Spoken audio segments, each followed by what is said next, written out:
Değerli izləyicilərimiz, hər vaxtınız xeyir olsun. Salamlayıram hər birinizi. Ekrana yaxın əyləşin. Biz bu günlərim sizlərə kütləvi şəkildə sertifikasiyadan kəsilən müəllimlərin müraciətin sizlərin hər birinizin diqqətinizə çatdıracağıq. Eləcə də aidiyyəti qurumlara çatdıracağıq. Mən müraciətə keçməzdən əvvəl bir şey qeyd edim, dəyərli izləyicilərimiz. Bu günlərin bilirik ki, Respublikamızda sertifikasiya imtahanı aparılır. Təbii, bu alqışa layiqdir. Biz bunu belə də düşünürük. Burada qeyd edirlər ki, bu qərəzli şəkildə müəllimlərin soyqırımına gətirib çıxardır. Doğrudan da çox maraqlıdır. 100 müəllimin 90'ı kəsilirsə, bu nə dərəcədə doğru və düzgündür. Ümid edirik ki, bu məsələ ilə bağlı Təhsil Nazirliyinin şəxsən özü Emin Əmrullayev bu məsələyə açıqlama verəcək. Və mən hər birinizin diqqətinə müəllimlərin kütləvi şəkildə bizə yazdığı müraciəti diqqətinizə çatdırıram. Deməli, yazırlar. Azərbaycan Respublikasının etibarlı diplomu ilə zəhmətkeş, çalışqan, şərəfli, müəllim adını daşıyan, bu günə qədər 25-30 illər ərzində xalqına vicdanla xidmət edən böyük bir müəllim kütləsi adından sizlərə müraciət edirik. Xahiş edirik, bizim müraciətimizi aidiyyəti qurumlara çatdırasınız.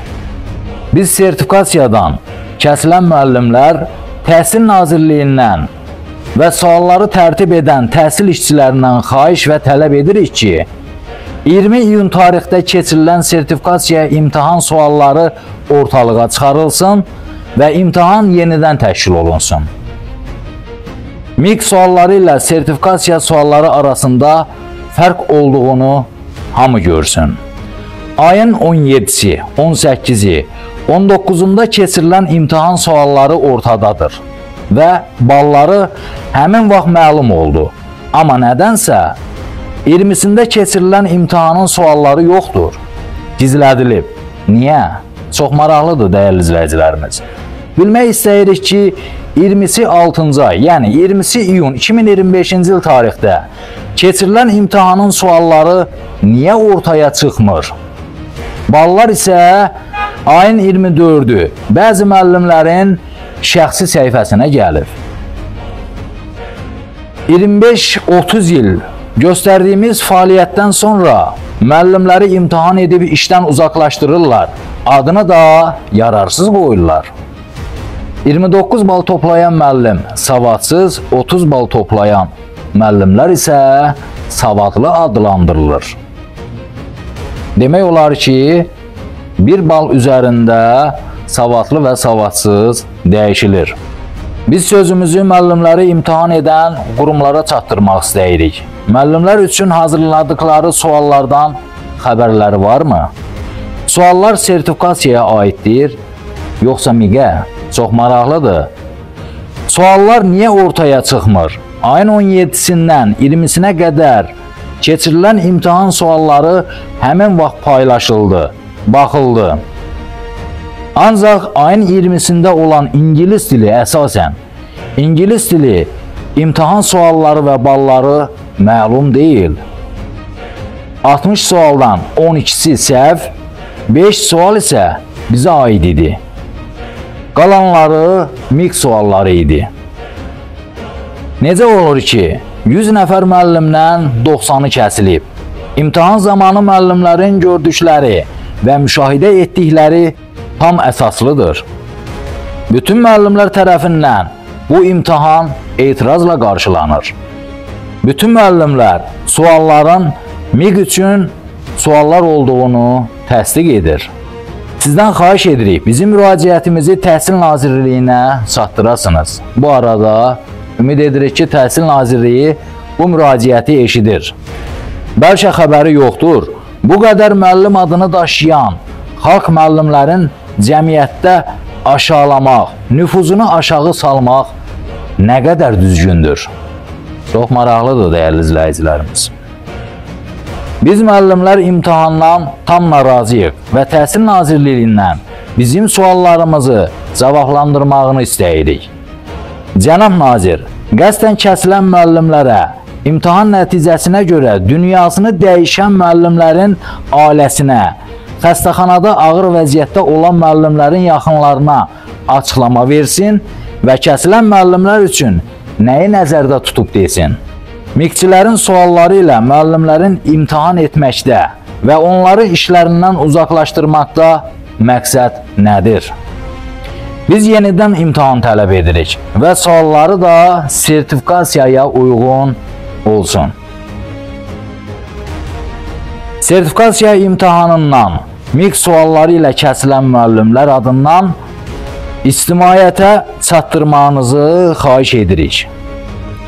Rəhmətə gedənlər, beyninə qan sızanlar, hal-hazırda xəstəxanada yatanlar barədə Nazirliyin xəbəri varmı? Çox maraqlıdır. Hansı köməkliyi göstərilib? 6000-dən çox müəllim MİQ-çilərə görə kəsiliblər. Çox xahiş edirik, dəstək olun. Bu, bizə nəzərinizə çatdırıram ki, dəyərli izləyicilərimiz, kütləvi şəkildə müəllimlər tərəfindən bizim ünvanımıza göndərilən ərizə idi, müraciət idi və istəyirlər ki, həmin müraciəti mən aidiyyəti qurumlara və eyni zamanda ictimaiyyətə çatdırım. Mən öz öhdəmə düşəni etdim. Ümid edirik ki, bu məsələ Təhsil Nazirliyi tərəfindən operativ araşdırma aparılacaq və ortada olan negativ hallar aradan qaldırılacaq. Biz buna inanırıq və mən bu arada bizim nazirimiz, Təhsil Nazirimiz təbii ki, çox hörmətli Emin Əmirullayevə müraciət edirəm. Nələr baş verir? Bax, bu imtahanı müəllimlərdən götürən şəxslər ki var, burada qeyd olunur ki, həmin şəxslər MİQ-in suallarını gətirib sertifikasiya əlavə ediblər. Bu, hansı dərəcədə düzgündür? Hörmətli Emin Əmirullayev, siz belə çıxır ki, ya bunları bilirsiniz, ya da ki, məlumdur. Bunlar sizdən gizlədir, öz başına, necə deyərlər, öz başınalıqlar edir. Mən də bir mətbuatçısı olaraq sizdən rica edirəm ki, bu öz başınalığa son qoyulsun. Burada 30 il, 40 il müəllim adını daşıyan və pedaqoji müəllim fəaliyyəti olan müəllimləri bu günlərim 29 bal adı qoyub kəsərək işindən uzaqlaşdırırsınız ki, siz savadsızsınız. Amma düşünmürsünüz ki, 30 il, 40 il müəllim adının şərəflə öz çiyinlərində daşıyan müəllimin tələbələri bu günlərim yuxarı qurumlarda oturaraq orada öz vəzifələrini icra edirlər. Və həmin şəxslər bu günlərim dövlətin strukturunu qoruyub saxlayan bizim çox hörmətli şəxslər ki var, həmin müəllimlərin tələbələridir. Necə olur? Çox maraqlıdır. Bu günlərim savadsız dediyiniz müəllimin tələbələri bu günlərim dövləti idarə edilməsində böyük rol oynayır. Əgər bu həqiqətən həmin müəllimlər savadsız idisə, necə olur onun şagirdləri, tələbələri bu günlərim dövlətimizin inkişafı naminə əllərindən gələni edir və çalışır. Çox yaxşı yerlərdə, belə deyək də, vəzifəli şəxslərdən ibarətdir təbii ki, bunu hər kəs bilir. Bu sadəcə olaraq biabırçılıqdır. Çünki müəllim adının bu qədər uzuzlaşdırılması heç də xoşa gələn bir hal deyil. Yəni bunu mən tam səmimi deyirəm. Çünki bir müəllimin bu qədər istismar etmək olmaz. Mən keçən dəfə bir video paylaşdım və həmin videoda demək olar ki, müəllimin ürəyi getmişdi. Müəllim ayaqlar altındaydı. Budurmu bizim müəllimlərə olan hörmətimiz, diqqətimiz? Budurmu Təhsil Nazirliyin müəllimə olan hörməti? Valla, yaxşı bir şey deyil, onun nəzərinizə çatdırıram.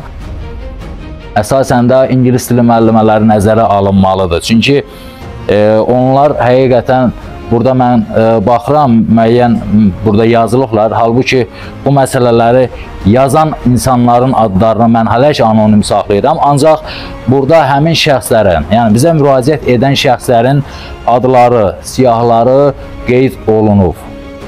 Ümid edək ki, bu haqda aidiyyatı qurumlar ölçü götürüləcək. Dəyərli izləyicilərimiz, diqqətiniz üçün minnətdaram. Allaha əmanət olun. İnşallah növbəti videolarımızda görüşənədək.